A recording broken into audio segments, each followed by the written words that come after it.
Hey, closet busters and bold move makers. It is time once again for Life Uncloseted. So I want you to gather around because it is time once again to kick down those closet doors of your life. We're here to escape our BS, explore our fears, and elevate our self-expression. I'm your host, Rick Clemens. I'm the bold move expert and that coming out guy who's going to take you to the party, the pulpit, the wake, and back to the party of living your life uncloseted. So come on along with me and grab hold of yourself and get ready to step out, step up, and step into facing your fears, making your bold moves, and living life without apologies. Now let's get to the show.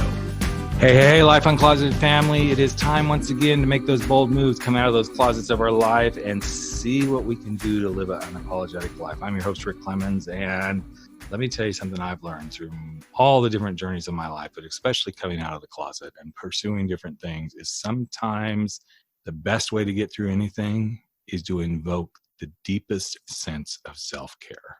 Because if you're not taking care of yourself, and I know you guys have all heard this, if you don't take care of yourself, you're not going to be a damn bit of good to anybody else. And sometimes just giving yourself that space will truly help you be your very, very best and be able to live your life without apologies. And I'm bringing somebody onto the podcast that I can tell you his story will teach you so much about what it really truly means to be in a space of self-care, the amazing things that he did after he had a pretty big tragedy in his life, and how he's taken this and truly turned it into his life calling. Everything from inspiring others to do big major things, everything from weight loss and walking through some big deep tragedies to helping them handle grief. And he's just a really soulful guy. He's a guy I've gotten to know a little bit over the years, and I just truly appreciate what he brings to the world to make the world a better place. And so let's just dive in. Welcome to the show, Dave Conley. So how you doing, man? Good. Thank you, Rick. I appreciate being on. So you and I have both been through some pretty big stuff in life here. Right. And not only big stuff physically as well as big stuff life-wise. And I'm still kind of a big guy, but I think, what's interesting is we both have been in that space where, we let our bodies just like go completely out of check. Yeah. And both of us, that was hinged on really some big life tragedies that came forward. I know for me, I kind of buried my truth behind my weight and everything. Mm-hmm. And then I came out of the closet and gosh, I wish I had that magic wand still. It's like, okay, poof, you're skinny, It just kind of. Oh, but you do, Rick. You do. I know all I do. Inside you. I know I do. And that's what we're going to get into. But before we just keep talking around circles around this, let's kind of bring the listeners into the context of this story of yours, because it's powerful, it's moving, and it really did start you on a journey to where you are today, not only physically, but doing work you really love. So I'm going to let you just paint the story for the listeners right now. Oh, thank you.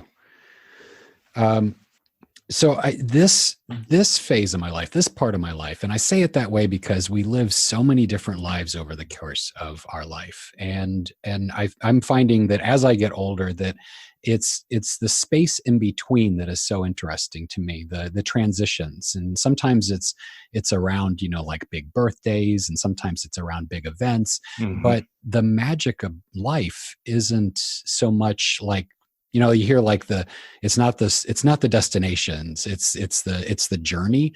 And I'm like, you know what? That's not hokey. That's not hack. Yeah. That's not, that's for real. It really is the journey. And that's what makes life so magic. And for me, I was in a pretty stalled space. I was really stuck. I was a senior technology executive. And I hated my job. I dreaded it. I smoked a pack of cigarettes a day, and I weighed 330 pounds. And the one real joy in my life was my wife, Carol. At 5 months after we met, we got married. It was so impulsive. We didn't tell our families for almost a year. Wow. And 13 years later, my favorite person, absolutely my favorite person. And one day she was just on that couch sick. And that was unusual because Carol, one of those people that, when they're sick, they're still in motion, just like a little bit slower, Yeah. And I got back from that job that I hated, and she was still on the couch, and I called up a friend, and a friend said, "Hey, you know what? She might be having something seriously wrong. Why don't you go to the hospital?" Got to the hospital, and like everything was sort of okay, right? Surprisingly, but she was having trouble breathing, and so they put a tube in her to help drain her lungs. Yep. God, I fell asleep beside her in the bed that night. It's amazing. But I woke to just alarms going off and them rushing her gurney down the hallway. I think, doctors aren't allowed to apologize. And it's not because they don't care. It's not because they're not sorry. It's for insurance liability reasons. And the doctor comes up to me and she says, "I'm sorry." It's like, oh. When they put the tube in her, it started a series of a cascade of events that aggravated psoriasis, which is, it looks like scaliness around your joints, but it's actually autoimmune. It's not fatal. It's not contagious. It's just more annoying than anything else. And it just started a cascade of events where her blood started clotting, and she had a stroke, and then another, and 3 days later, I turned off the life support. Wow. Big stuff. I know what it's like to die of a broken heart. So my world just stopped. I couldn't eat, I couldn't drink, I couldn't sleep. Just everything stopped. It was, there's this my friend, my best friend from my childhood came over. I don't even know how many days had really passed. I think it was after the funeral, and he literally had to pick me up off the floor and say, "Look, we're going to give you your 3 S's." My Australian friends called the shave, the shower, and the shit. We're going to get you up and out of here. Right. And he just gotten his pilot's license, right? And to keep your pilot's license, they have to go up and tool around the plane, pretty regularly. So he takes me up, and it's this beautiful day outside of DC. And he said, "Look," he just kind of looks at me. He says, "Look, there's like one thing that they drill into us over and over again. Just like every time we go up, every time we're on the ground, every time we talk, it's like the one thing that they drill into us over and over again is when you think that you're going to crash and die, when you are certain that this plane is going to go straight into the ground, the one thing that they teach you to do is to let go of the stick. And don't fight it so fucking hard, because a plane is meant to fly."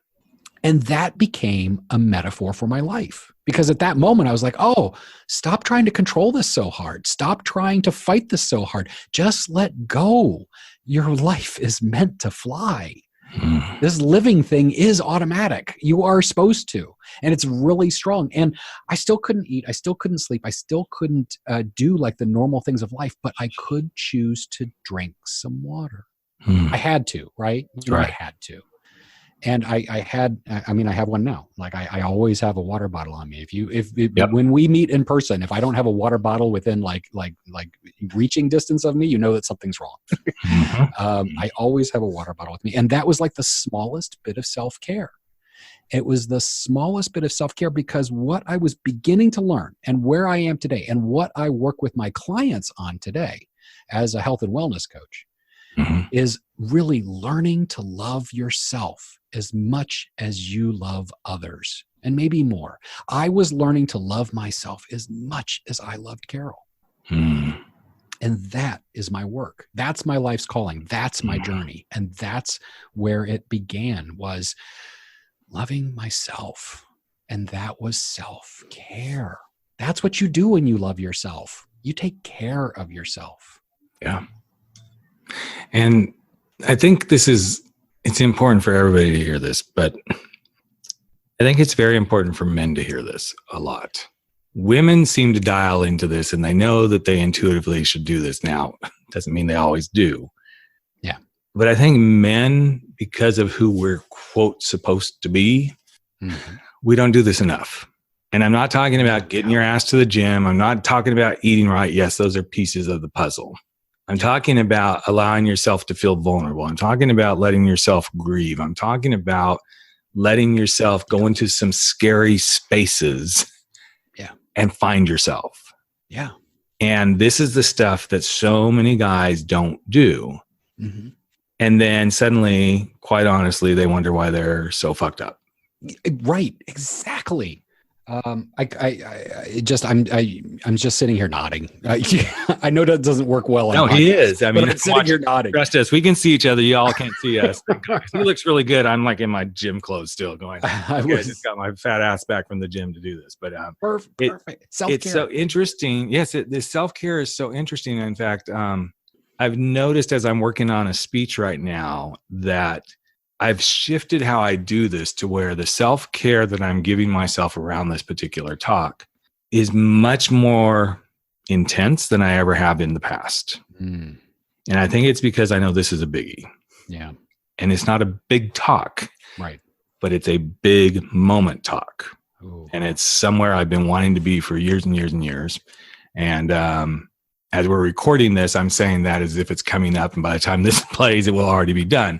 Yeah. But it is an amazing opportunity. And when I got it, I'm like, okay, this is what I've been looking for 5 years to be on this particular stage.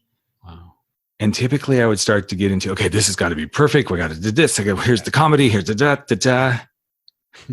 And then I stopped myself and said, first, breathe. Which you and I are both been through. You're going through the deeper level of heroic public speaking than I went through, but that is one of the core elements of being a good speaker is learning to breathe. Yeah. And I think sometimes this is what happens to us as humans as we forget to breathe.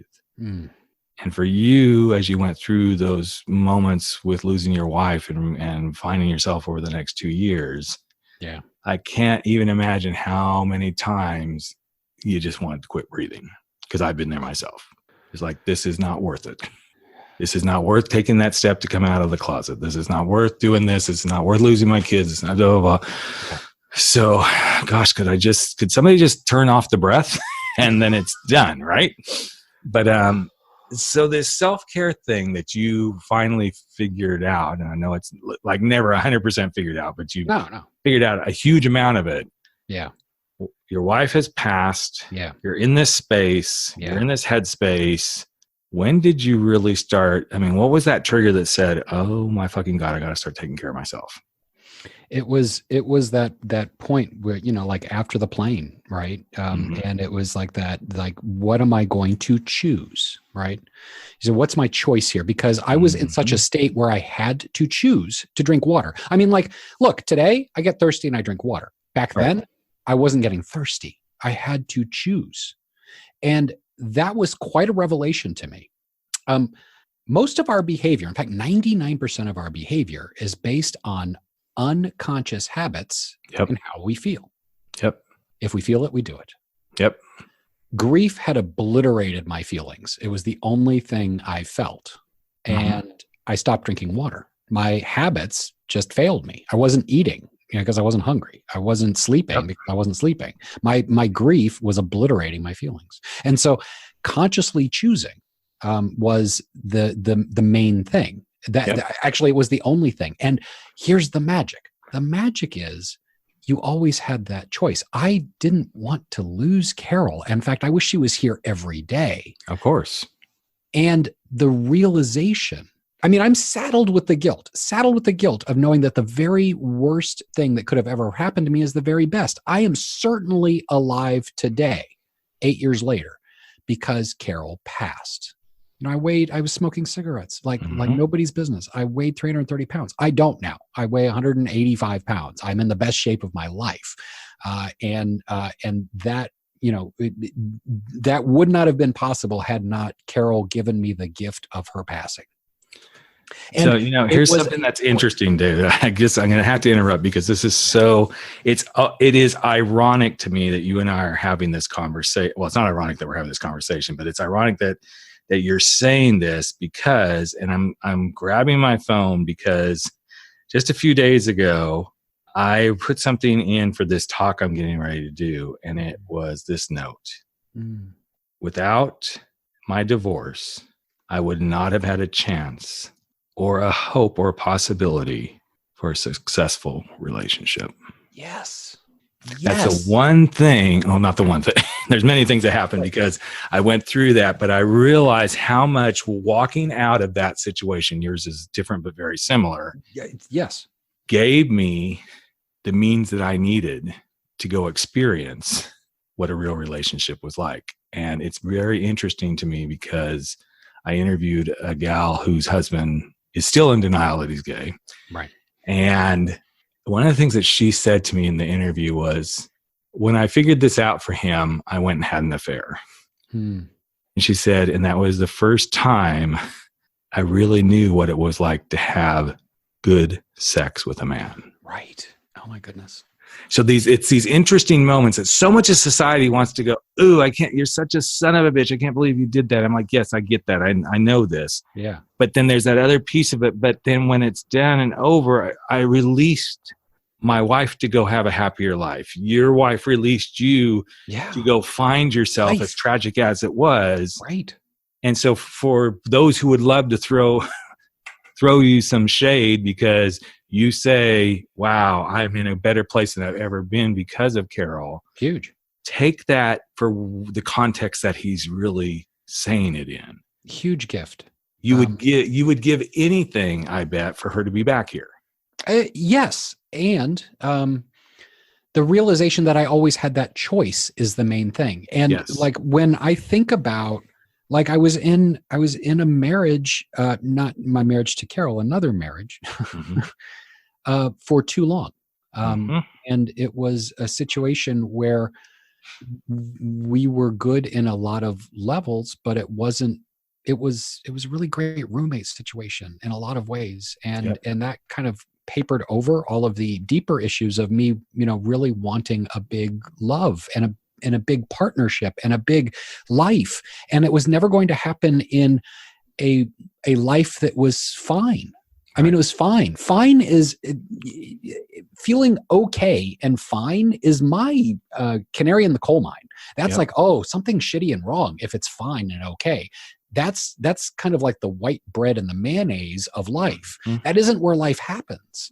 Life happens at the edges, and it happens in the magical places, the places that bring you joy and happiness. Not that it's going to be like that all the time, because there's going to be grief and sadness, because that's what it is. It's that kind of over-medicated fine of self-soothing and diversion that I feel like a lot of us live. I know I lived for a really long time.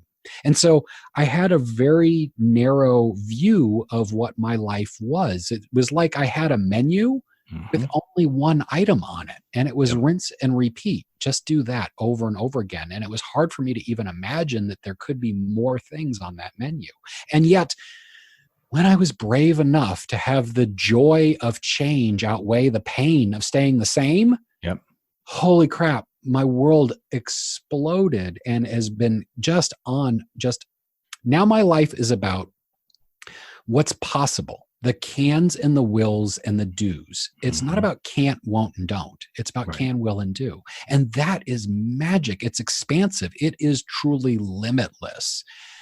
And I'm going to be also very honest in that I am a human being like everyone else. I have not great times. I have things that are like strife in my life. And I also know how to get out of it and get through it and get going on it. And a lot of that has to do with the lessons that Carol has given me and what I've done with that energy and what I've done with that direction. And that now I feel like I am truly in the vocation that I was meant to be in. And it is magic. And your listeners have that too. You have that. We all do have that. And it starts with one simple question. What do you want? Like, really, what do you want? Start with that. And then it goes from there. I feel like I'm sitting here just listening to the speech I'm getting ready to give because you and I are on the very same wavelength as far as what we talk about. Because it's wisdom. It is Wisdom keeps on getting repeated. You're going to Exactly. say it. I'm going to say it. Yep. People are going to hear it, and we're going to hear it over and over again because it's wisdom. It is. And the thing that I find so interesting is this choice piece, because that's the third step in this speech that I'm doing. And I don't even like to call it a speech. It's this storytelling talk I'm going to give. I'm an interstitial between two. Actually, I kick off the last set of keynotes at this particular conference, and then there's two keynotes, and so I'm setting the tone because at this point in the conference, this is okay, bitches. We are taking you to the podium. We are putting you into your shit because here we go. Get ready for the ride, right? Yeah. And so where I pretty much end up leaving them is here's where you get to make the choice. Here's how you move beyond your fears and beyond your excuses. You have to give yourself permission. Yeah. You have to change your belief around that thing you say you can't do. Right. And then you have to choose to do it. But not only choose to do it, you get to choose how you want to do it your way. You can take in and be the sponge and take in everybody else's stuff. Yeah. But if that doesn't align with you, it's not going to work. No. I could have taken every bit of advice, and I did take some advice at times about coming out of the closet. Yeah.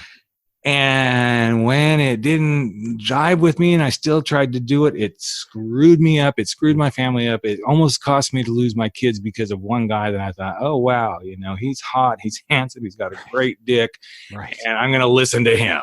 Right. And I wish I hadn't. And I'm glad I didn't because, man, it came so close to me, like totally screwing up everything. Yikes. And to your point about this choice is in all of our power. Mm-hmm. And when we choose to take care of ourselves and we choose to do the things, and again, to the grief piece, we can all choose to move through grief or we can choose not to. Mm-hmm. Doesn't mean it's easy. No. Doesn't mean it's not going to be painful. But this beautiful choice piece that you brought up, David, is just, well, it's kind of the bee's knees, so to speak. I like that. So for you, you started realizing this, making this choice, the drinking the water. And so there's the magic pill. All you got to do, folks, is drink a ton of water and you'll lose 150 pounds. So, and if you believe us on that, let us send you our subscription to our water that causes you to lose weight. So, but it is part of the equation. It is. It's very much part of the equation. So what started to happen then? I mean, you move through here, you start to see the light. It was definitely that choice of drinking water. And that started that cascaded into all parts of my life. When you start small, start a really small change, it starts to feel good. And so you start doing it. And look, most people's garages and basements and attics are full of big changes that people tried to make that didn't work out. I mean, if there, how many people, maybe even you, possibly even me, have had plenty of exercise equipments that turn into clothing hangers, right? Yep. And so those are like the big changes, right? Mm-hmm. But it's the small changes that begin to create momentum, right? Mm-hmm. And so for me, it was a single sip of water that led to it was the drop that led to the river, that led to the stream, that led to the ocean, right? It kept building momentum to the point where it's like, okay, I need to move a little. Joe had to pick me up. I had to move a little. Right. And that movement started a journey of getting into exercise, and exercise in small ways, right? The eating a little meant I had some choices about what I was going to eat because I wasn't driven into different eating aspects by emotions. I didn't have them, right? So starting to make conscious choices about how I was eating. And so the eating, the movement, and the water, they acted as a collection to kind of move forward on wanting to be different, wanting to live, and really learning that love of myself.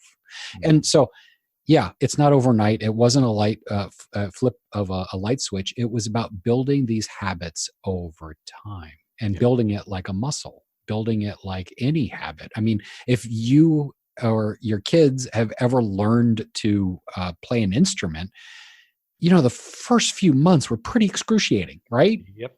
Yeah, right. Not no bueno, not fun, and it takes a while for those very conscious choices to become unconscious habits, so that you go from learning music to playing music.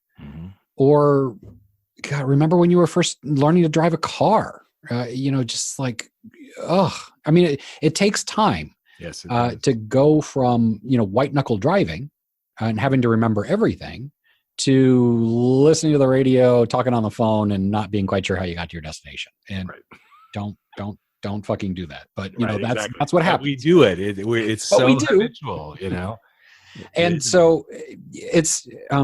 I wish I could say that I would stand up here and here's the magic pill to get everything that you want in your life.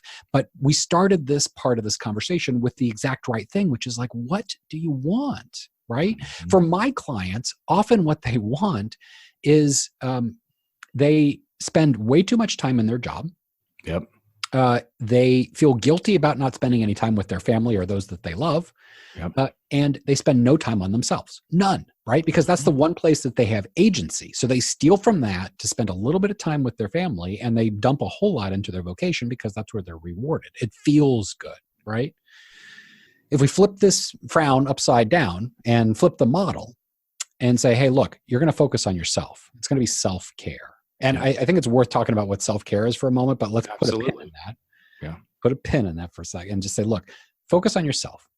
Focus on your self-care, because here's the magic. The magic, and we're going to say magic again. We're going to keep saying magic around here because it is, again, this wisdom.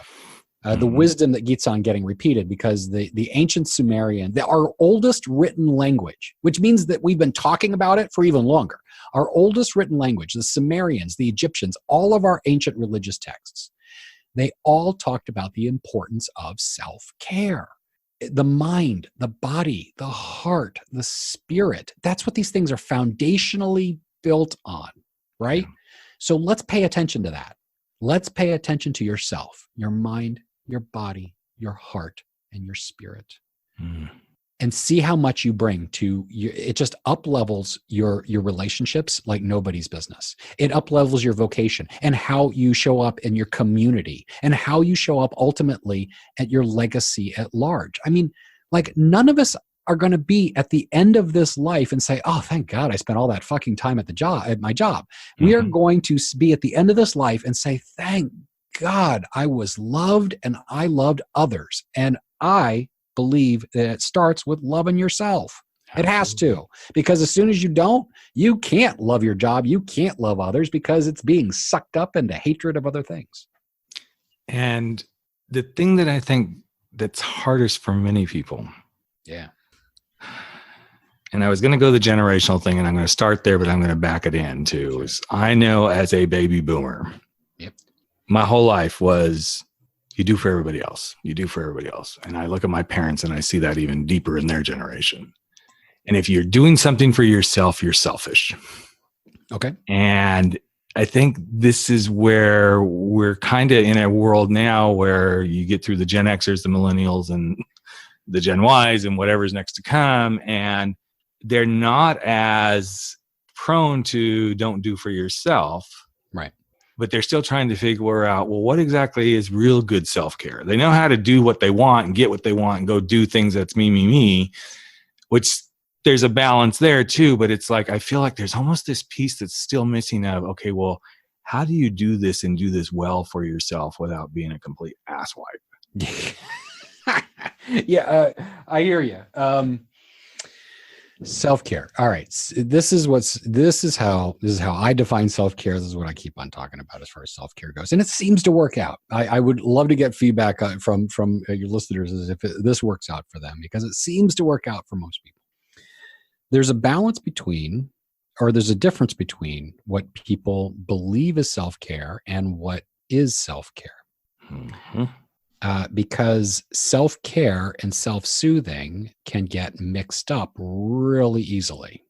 And the difference is that self-care nourishes your mind, your body, your heart, and your spirit.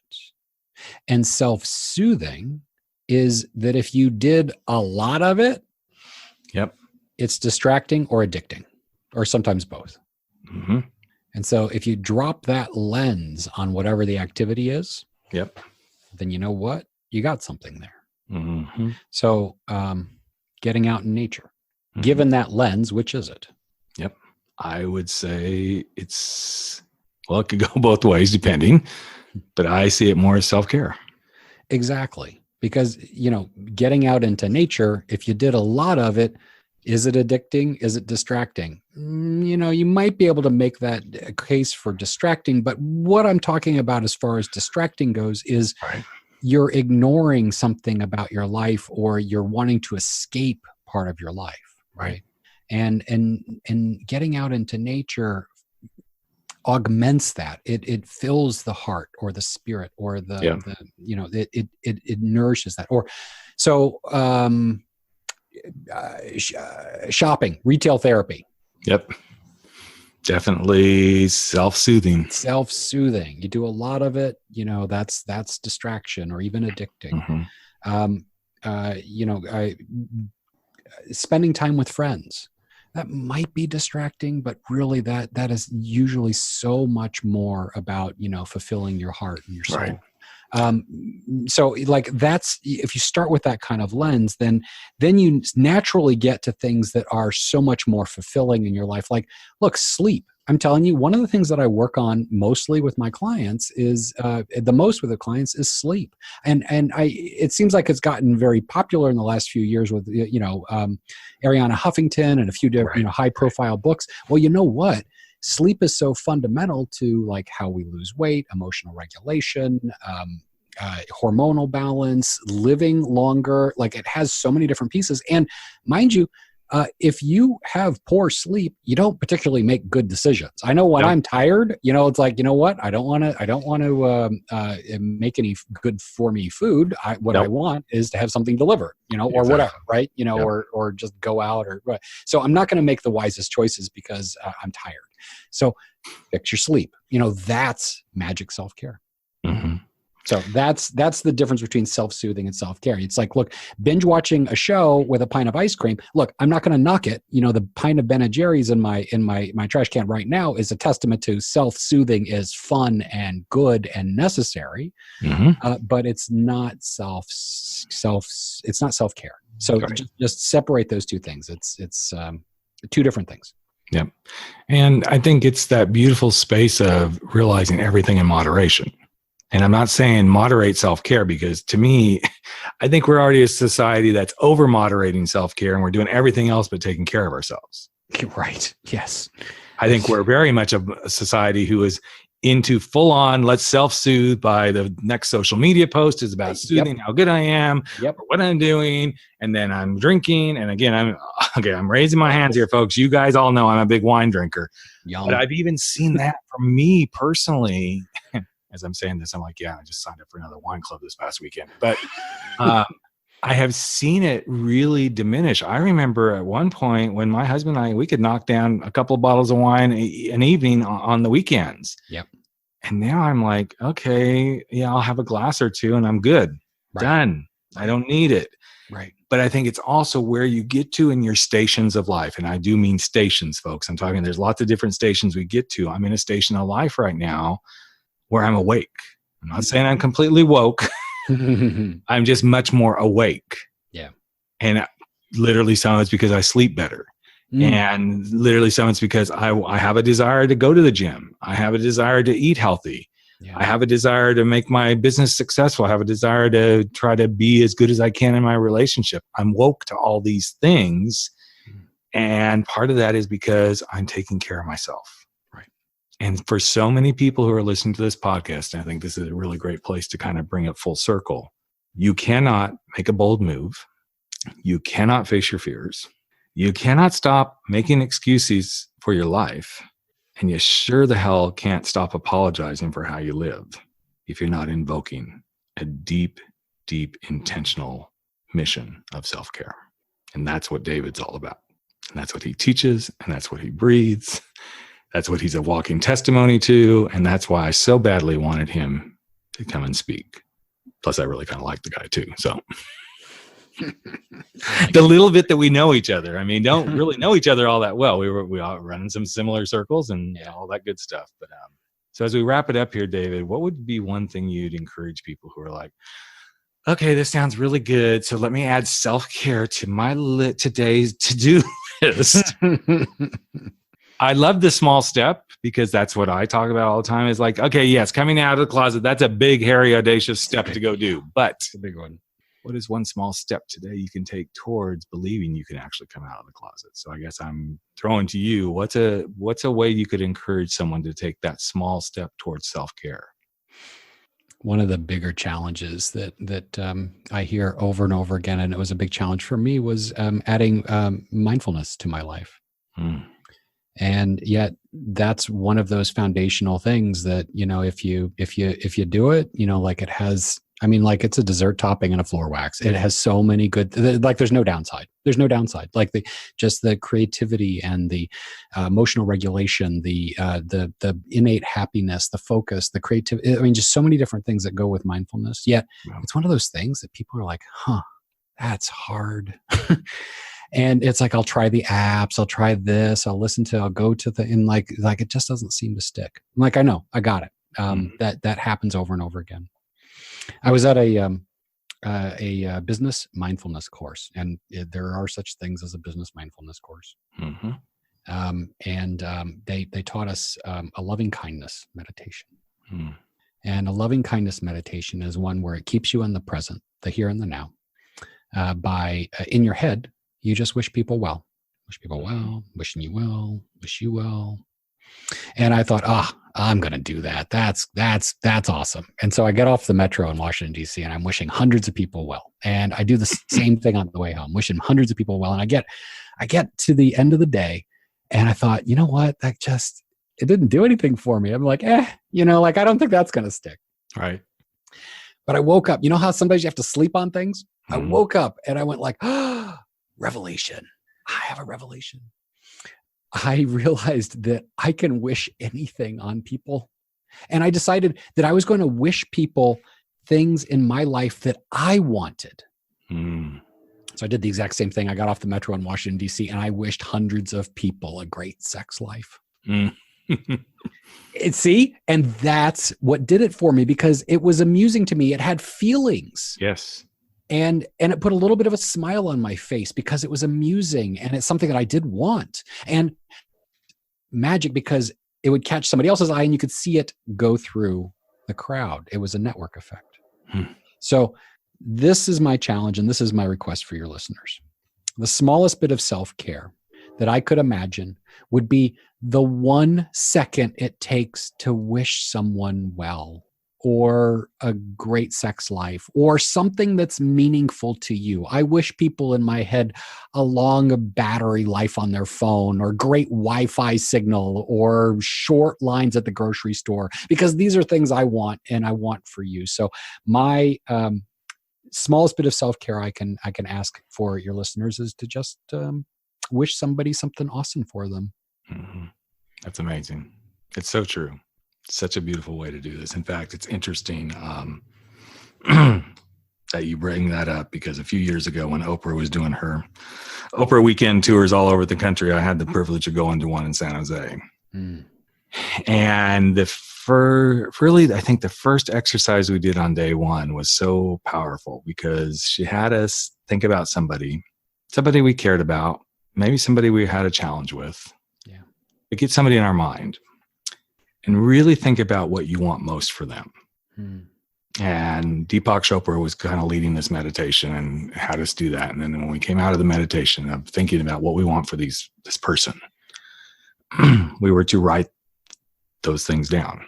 And so here we are, 10,000 people in a huge arena, all doing this work together. And first of all, just the energy from that was like, I was already getting like just tingly, going, wow, we're all doing this at the same time. And usually there's like hockey games and all this stuff happening here, but here we just meditated together. It's just amazing. And then after he did that, Oprah in only the way Oprah can do it. She said, I really want you to look at that list that you just made. Because whatever you wish for that person is exactly the same things that you wish for yourself. And it was like, boom, mic drop. There you go. And I'm like, okay, we are in the house with mama. Here we go, you know? And I have, so little confession, Oprah, I use that a lot with my clients because it's a very powerful exercise. And it's basically the same thing you just said, is when you can wish somebody else something that you would want for yourself. Yeah. It's really fucking hard to hate on them. Right. Exactly. And that's what self-care is all about. It's putting yourself in that space where you love on yourself enough to do the thing you most want for yourself. And then the magic is it flips around and you can actually wish that for somebody else. So David and I could like stay on. Y'all can just kind of continue to hang out with us here for the next 5 hours. And this will be the longest podcast in history. But love this conversation, man. This has been amazing and powerful and enjoyable. Thank you for being you and sharing your story. And thank you for going and doing the work. Thank you, Rick. I appreciate that. It sounds almost hokey in my head, but it's really been an honor and privilege to be on your show and to really talk about how serving others really starts with serving yourself. No matter what the challenge is. No matter what the challenge. Hey, Life Uncloseted family. Another episode of Life Uncloseted has come to an end, and it is time for all of us to sashay away and go face our fears, make those bold moves, and stand up to living our life without apology. But before you do, I've got a favor to ask of you. Would you hop over to iTunes or Spotify or Podbean or wherever it is that you're listening to this and just give us a little bit of love if you like what we're doing here at Life Uncloseted. Here's what it does. It helps other people find the show. It helps other people get to know what we're all about.